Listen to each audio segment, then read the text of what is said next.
Yan, siguro Naku, madali. Betsy! Naku, bait lang talaga ng kaibigan mo. Kung ako si Gina, nasira mo gown ko, naku, patay kang bata ka. Nay, nag-sorry na nga po eh. Saka mabait naman po talaga si Betsy. Wala tayong magagawa. In love si Jay! Ano ba tigilan niyo yan, ha? Ay, Gerald, bilisan mo na dyan at sumunod ka na sa labas. Aba, Nay. Oh. Ano yung... Siya. Sige, makikiraan nga. Ay! Salamat. Thank you.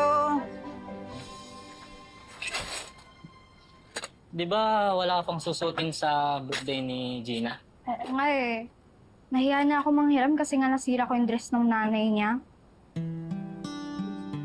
Mga 500 din to.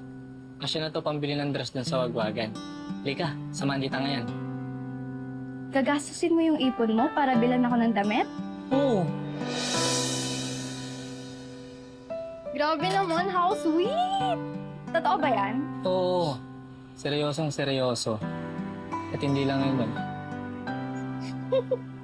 Sabihin mo na kasi na magkaalaman na. Diba? Kung wala ka namang pag-asa, move on ka na. Oh, Di ba? Oh.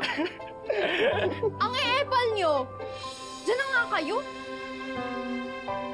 Lo! Ang dalawang to eh. Yan, kasi kayo, kulit nyo eh. Betsy! Betsy, sandali! Betsy! Huwag mo na ako ibilin ng damit. Gusto ko eh.